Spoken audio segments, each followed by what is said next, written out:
इस जहान में इंसान होने का सार यह है कि वह दोषी होने की इच्छा अपने अंदर ना पाले। नमस्कार साथियों, एक बार फिर से आप लोगों के सामने आया हूं अपनी नई वीडियो लेके अपने YouTube channel perspective of Arun Kumar पर। तो इंसान गलतियों का पुतला है, ये कहावत बहुत पुरानी है और इन्हीं गलतियों से सीखकर इंसान हमेशा आगे बढ़ा है और मानव समाज ने इतनी तरक्की की है और एक लंबा रास्ता उसने तय किया है। मैं ये बातें क्यों बोल रहा हूँ? क्योंकि आजकल इस बात में थोड़ी समस्या आ गई है। आप लोगों ने अपने आसपास देखा होगा, ये चर्चाएं बड़ी चलती हैं, ये बातें सुनने को मिलती हैं कि मैं गलत नहीं हूँ, वो गलत है, नहीं वो इस बात में गलत है, मेरी साइड सही है, मेरी बात ऐसी है वैसी है, फलाना ढिमकाना। और बहुत सारे लोगों को सही गलत देख पाने में मुश्किल होती है। आम आदमी के लिए ये उलझन का विषय बना हुआ है और कई बार उनको कुछ चीज़ सही लगती है, कई मीटर पर वो गलत लग जाती है। वो एक उलझन और ऊहापोह की सिचुएशन बनी रही है। तो इन्हीं बातों पे डिटेल में चर्चा करूँगा इस वीडियो पे। तो आइए शुरू करते हैं आज की वीडियो। तो जैसा कि मैंने वीडियो के शुरू में बोला था कि इंसान का सार यह है कि वह दोषी होने की इच्छा मन में ना पाले। तो एक्चुअल में 100% सही कोई भी नहीं है। 1-8% अगर मैं अपवाद को छोड़ दूँ तो मनुष्य सही या गलत प्रतिशत में है, परसेंटेज में है। कोई ज़्यादा सही है, कोई कम सही है, कोई छोटी बातों में सही है तो कोई बड़ी बातों में सही है, कोई कम बातों में सही है, कोई ज़्यादा बातों में गई है, कोई सीरियस बातों में गलत है। तो ये सारी चीज़ें अनुपात में हैं। जैसे कि कोई 80% सही है, कोई 20% सही है, कोई 50-60% सही है। तो ये चीज़ें फर्स्ट ऑफ ऑल हमें क्लियर होना ज़रूरी है और ये समझना ज़रूरी है, क्योंकि आगे की बात इन्हीं बातों पे समझी जा सकती है। क्योंकि आजकल देखा क्या गया है, एक प्रचलन हो भी चला हुआ है ये कि जैसे ही हम किसी को गलत बताते हैं या किसी की गलती निकालते हैं या किसी कोई ज़्यादा गलत आदमी है उसको टारगेट करते हैं, तो वो अपनी गलती मानने, अपने को गलत मानने या उनको ठीक करने के बजाय अटैकिंग अप्रोच लेता है। वो सामने वाले आदमी की ही कहीं ना कहीं की गलती निकाल ही लेता है और आउट ऑफ कॉन्टेक्स्ट बेशक हो वो, और एक उलझन की परिस्थिति पैदा कर देता है।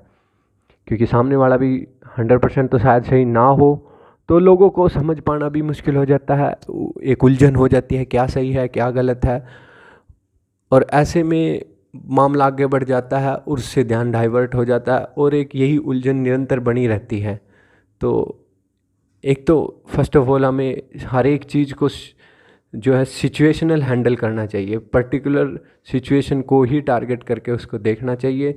सिचुएशन टू सिचुएशन हमें फोकस करना चाहिए ज़्यादा की बजाय। और एक ये भी देखना ज़रूरी है कि आदमी परसेंटेज में सही गलत है, और कम से कम जो 20% सही है और जो 80% सही है उनको इक्वलाइज भी नहीं करना चाहिए। क्योंकि जो 20% सही है वो ज़्यादातर कोशिश यही करता है कि वो 80% जो सही है उसकी 20% गलतियों को वो दिखाकर बैलेंस कर दे और ये दिखा दे कि बराबर ही है सारा सिस्टम, और ये उलझन बरकरार रखे और अपना फ़ायदा उठाता रहे और जैसे कि अपना नाका कहते हैं वो निकालता रहे।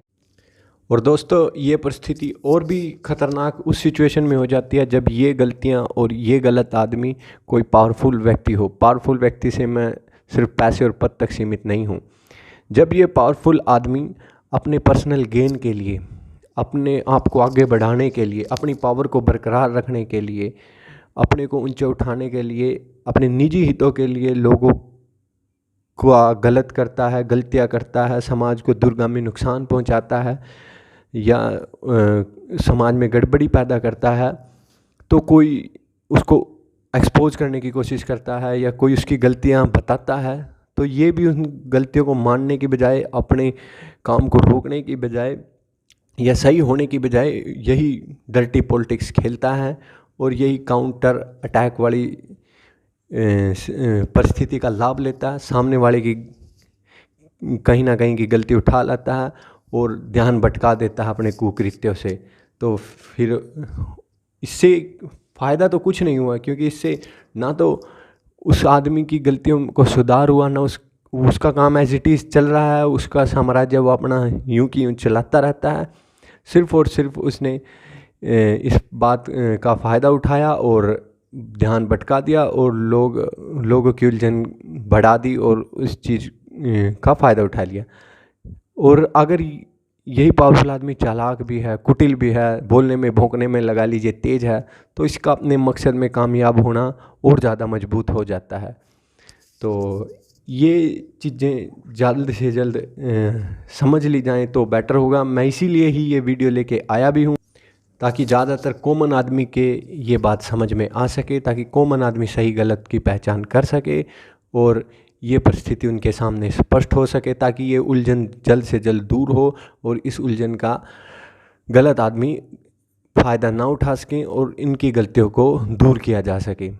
कम से कम ये हो कि गलत आदमी को भी ताकि सही होने पे मजबूर किया जा सके, अन्यथा तो गलत आदमी भी अपनी गलती के लिए काउंटर कर लेता है और वो चीज़ें यूं की यूं बनी रही हैं और एक गलत प्रथा स्टार्ट हो गई है और इसमें गलतियों के और ज़्यादा आदमियों के गलत होने के चांस बढ़ जाते हैं।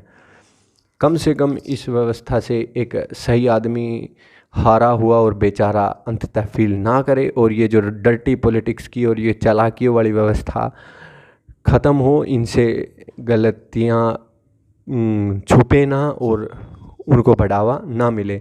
सिर्फ़ और सिर्फ मेरा मकसद यही है ताकि समाज हमेशा से जो बेहतरी की ओर बढ़ता आ रहा है वो बढ़ता रहे और आगे से नई ऊंचाइयों को समाज छू सके।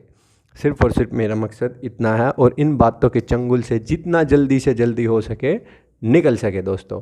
तो अगर आपको मेरी ये वीडियो दोस्तों अच्छी लगी हो तो प्लीज़ इसको लाइक करें, शेयर करें और चैनल को सब्सक्राइब करें, क्योंकि अगर आप चैनल को सब्सक्राइब करते हो और वीडियो को ज़्यादा से ज़्यादा शेयर करके इसको और लोगों तक पहुंचाते हो ताकि ज़्यादा से ज़्यादा ये जानकारियाँ लोगों के बीच फैलें, तो मुझे मोटिवेशन मिलेगा, मैं और ऐसी वीडियो लेके आप लोगों के सामने ज़रूर आऊँगा दोस्तों। तो अंत करता हूँ मैं अपनी इस वीडियो का आखिर 2 लाइनों के साथ कि गलतियों से जुदा तू भी नहीं मैं भी नहीं, क्योंकि हम दोनों इंसान ही हैं, खुदा तू भी नहीं मैं भी नहीं। धन्यवाद दोस्तों, जय हिंद।